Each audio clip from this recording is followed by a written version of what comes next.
Hello દોસ્તો, welcome back to my new vlog. તો ફરીથી મારા ટાઢોડા વ્લોગમાં તમારું સ્વાગત છે.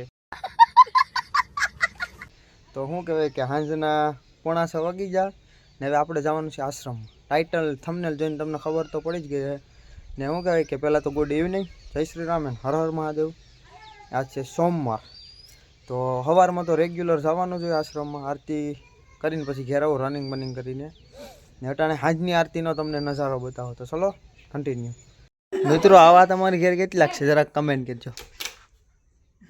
આ મારા દાદીમાં છે, આ મારા કાકાનો છોકરો છે, આ એની છોકરી છે, આ મારા માં બેઠા છે ને અહીંયા મારા બાપુજી છે ને આ રહી આપણી બ્લેક પેન્થર. તો ચલો રસ્તા પર મળીએ.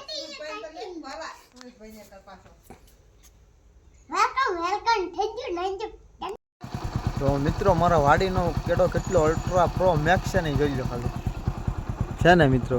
પછી તો આમાં મહેમાનને લેવા જવાનું મૂકવા જવા જ પડે ને. તો ચલો કન્ટિન્યુ.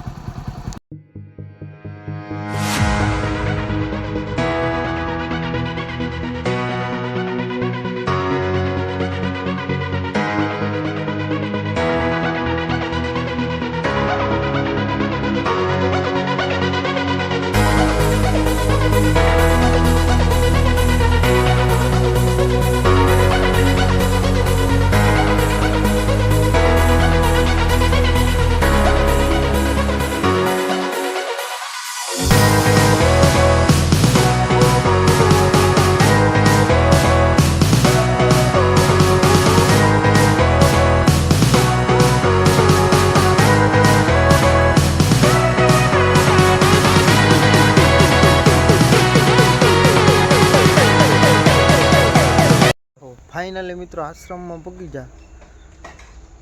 મહાદેવ ને ભોળાનાથને દર્શન કરીને મળીએ અમરગીરી બાપુને ઘરે. તો ચલો કન્ટિન્યુ. આજ આરતી દેખાડા.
કૃષ્ણેશ્વર મહાદેવ જય.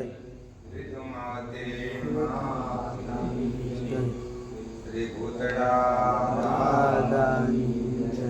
શ્રી દસનામ જના ખાડા જય.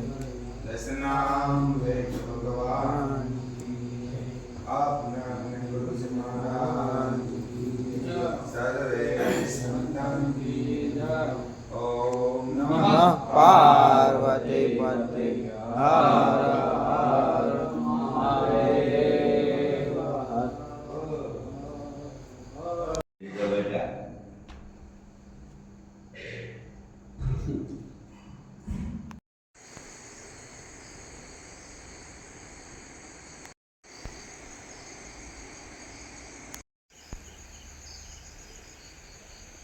તો ફાઇનલી મિત્રો મેં તમને શું કહે કે મહાદેવ ભૂતળા દાદા અને અમરગીરી બાપુના દર્શન કરાવી દીધા ને મિત્રો હવે ઠંડી એટલી છે ને તો હવે વ્લોગનો એન્ડ કરી નાખીએ.